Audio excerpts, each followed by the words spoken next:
Բնականաբար լինել պաշտոնապես անդամ եւ ԵՄ-ում եւ ԵԱՏՄ-ում անհնար է, որովհետեւ դրանք ըստ էության մաքսային տարածքներ են առանձնացված։ Չես կարող դու լինել եւ մի մաքսային տարածքում եւ մյուս տնտեսական միությունում, դա անհնար է, սակայն ես կարծում եմ, որ այդ դիսկուրսը, այդ քննարկումը ԵԱՏՄ թե ԵՄ մի քիչ արհեստական բովանդակություն է ձեռք բերում, որտեվ եթե ակնհայտ է, որ չես կարող լինել, դրանով ամեն ինչ ասված է։ Ուղղակի պետք է հաշվի առնել, որ ամեն ինչի հիմքում պետք է լինի մեր երկրի Հայաստանի Հանրապետության պետական ազգային շահերի սպասարկումը։ Մենք առաջնակարգ պետք է լինի ոչ թե կուսակցական շահը, բոլոր տիպի քաղաքական շահերը, խմբային շահերը պետք է ստորադասվեն պետական շահերին։ Հիմա այստեղ շատ դժվար է ասել, թե միայն տնտեսական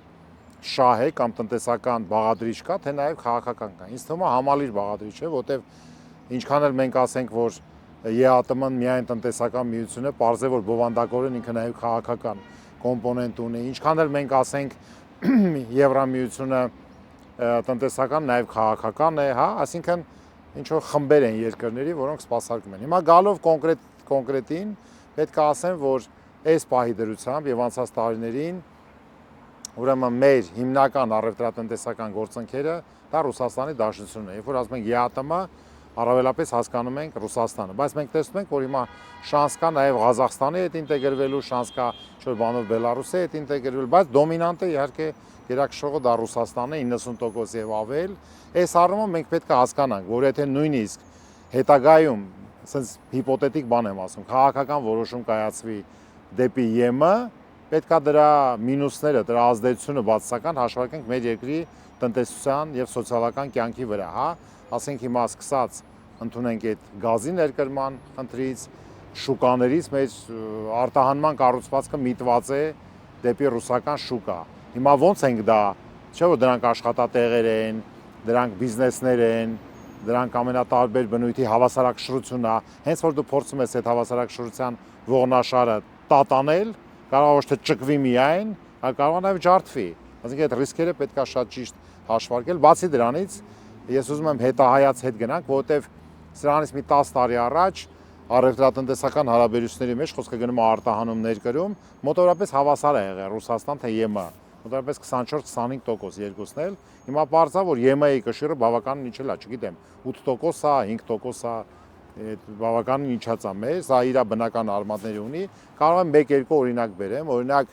պղնձի խտանյութը, որ ամբողջապես գնում էր դեպի եվրոպական տարբեր երկրներ, Բուլղարիա, Իսպանիա, Գերմանիա, հաշվի առնելով Քրոնիմետ ընկերության սեփականատեր լինելը, Քաջանի պղնձամոլիբդենային կոմբինատում, հիմա փոփոխությունը եկավ ի օգուտ ռուսական գործընկերոջ, հիմա մեծ մասը գնում է դեպի Չինաստան։ Օրինակ, դա խոշորագույն կոմպոնենտ է մեր արտահանման մեջ, սա մեկ։ Երկրորդ օրինակ, մի հետաքրքիր օրինակ բերեմ, տարիներ առաջ, ընդհանուր միջև մի 2-3 տարի առաջ Հայաստանը գտնվում էր այսպես կոչված GSP+ համակարգում, այսինքն արտահանման համար արտոնյալ դիրքերում դեպի Եվրոմիություն եւ եթե չեմ սխալվում 7000 անուն ապրանք ներառված էր դրա մեջ, ընդ որում ամբողջ թեթև արդյունաբերական արտադրանքը։ Այդ ժամանակ մենք ընդամենը 900 անուն արտադրանք էինք կարողանում արտահանել։ Այսինքն ԵՄ արտոնյալ պայմաններում մենք ապրանքներ չունեինք արտահանելու։ Հասկանում եք, արտոնյալ։ Իսկ այդ GSP+-ը հիմա հանված է, որովհետև դա տրվում է այն երկրներին, որոնք ունեն ինչ որ մակարդակից ցածր եկամուտներ։ Խոսքը գնում է մեկ շնչի հաշվով համախառն ներքին արդյունքի մասին, այն ժամանակ, երբ որ մեր մոտ 4000 էր, $3500 էր մեկ շնչի հաշվով, գործում էր։ Հիմա արդեն 8000-ից ավել է, բնականաբար միջին եկամուտներից բարձր է համարվում։ Այսինքն նույնիսկ այդ արտոնյալ պայմաններում Հայաստանը շատ քիչ ապրանքներ ուներ, որ արտահաներ դեպի Եվրամիություն։ Կարող եմ գերել, ասենք, Մերձբալթյան հանրապետությունների օրինակը, լինելով Եվրամիության անդամ, այնտեղ քվոտավորված է, թե ինչքան ինչ պետք է արտադրեն։ Մսամթեր, կատնամթեր, գիտեք, որ Մերձբալթիկան մսատու կատնամթեր արտադրող երկրները, նույնիսկ իրանց մեջ է այդ ներ Եվրոմիության կոոպերացիան դրած, հա, այսինքն այս առումով մենք շատ սթափ պետք է գնահատենք այդ ռիսկերը, ապագա եւ հասկանանք։ Ինձ թվում է, այստեղ ավելի շատ ոչ թե տնտեսական, այլ արժեքային համակարգի, ավելի քաղաքական, ոչ թե քաղաքակրթական ընտրության մասին է խոսքը, բայց դա չպետք է լինի ի հաշիվ մեր ժողովրդի համար շատ կոնկրետ մարդաբանական, գոյաբանական ռիսկերի առաջացման, հա, սա լուրջ ռիսկեր կարող է առաջացնի։ Ինձ թվում է, որպես մասնագետ, տնտեսագետ, ես կարող եմ ասել, որ այդ ընտրությունը շատ ավելի հեշտ կլինի հետագայի համար, եթե դու ամեն ջանք գործադրում ես, որ քո անվտանգային համակարգը կայուն լինի, քաղաքական համակարգը եւ իհարկե ոչ թե աճ լինի 5%, 6%, այլ աճը լինի երկնիշ եւ ավել ու աճի որակը կամ աճի ներառականությունը, ասենք այդ աճը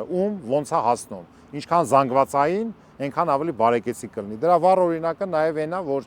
ինչքան ներդրումներ են գալի մեր երկրին։ Մենք տեսնում ենք, որ շատ փոքրացավալ ներդրումներ ստեղան, հակառակը արտահոսք է։ Ներդրումները սիրում են կայունություն, հա, դրա համար սա լուրջ նոր տնտեսական քաղաքականություն պիտի վարվի։ Այսինքն այն ինչ որ կա, մենք պետք է անցնենք լրիվ նոր, որը հիմնված լինի այդ իմ ասած կայունության բաղադրիչի վրա։